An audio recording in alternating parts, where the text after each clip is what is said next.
Halo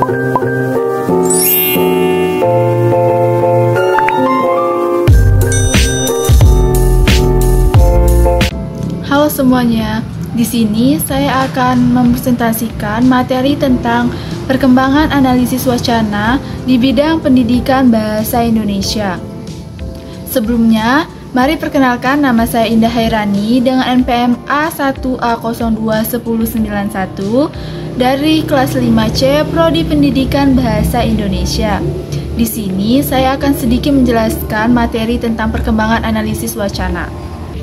Secara umum, analisis wacana adalah studi mengenai tata bahasa dalam linguistik.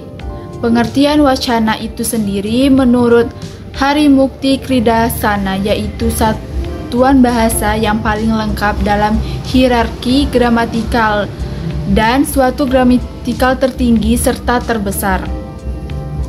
Analisis wacana tentunya memiliki sejarah perkembangan dari zaman dahulu hingga saat ini.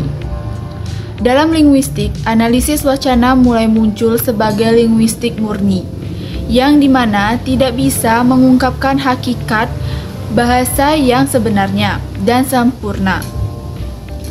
Secara historis, pada tahun 50-an, kajian bahasa masih saja berputar di seputar kalimat. Berawal pada tahun 1952, seorang pakar bahasa dan linguistik yang bernama Zalik S. Harris memberikan fakta bahwa ia merasa tidak puas akan tata bahasa kalimat itu. Karena ketidakpuasan tersebut, pakar bahasa Zalik S. Harris menerbitkan sebuah artikel yang berjudul Discourse Analysis yang pada saat itu diterbitkan dalam majalah Language nomor 28 1-3 dan 474 sampai dengan 494.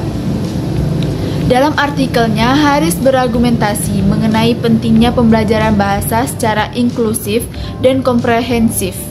Demikian pula, dengan Van Dijk 1998 halaman 24, karyanya yang berjudul New as Discourse menggambarkan tentang analisis wacana merupakan suatu proses penggunaan bahasa serta bahasa yang bertujuan untuk mendapatkan gambaran deskripsi yang lebih tegas dan sempurna serta tidak terbelit-belit dan teratur tentang apa yang disampaikan. Perkembangan analisis wacana dari zaman dahulu hingga sekarang pasti memiliki beberapa tujuan yang harus kita lihat. Dari 3 dimensi wacana diantaranya: 1. Teks bahasa melalui lisan dan tulisan. 2.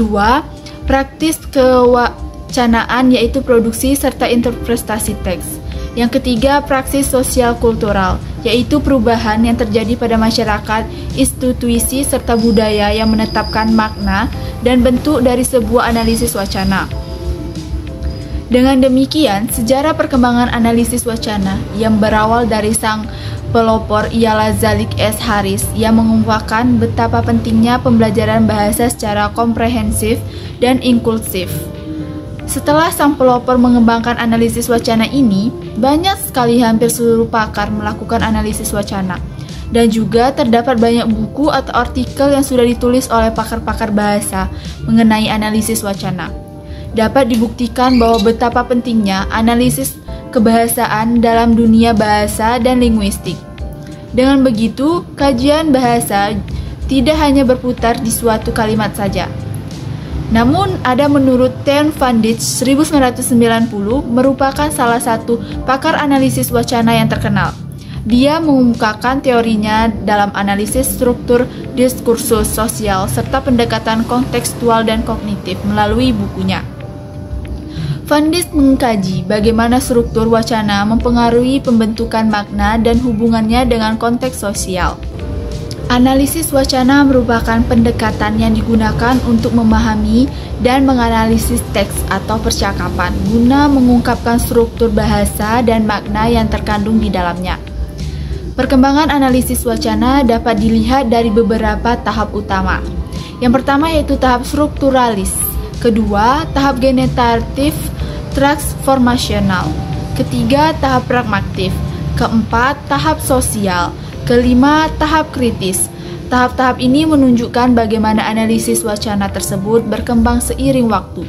mengintegrasikan berbagai pendekatan dan konsep untuk memberikan pemahaman yang lebih dalam tentang cara bahasa yang digunakan dalam komunikasi dan bagaimana itu mencerminkan realitas sosial.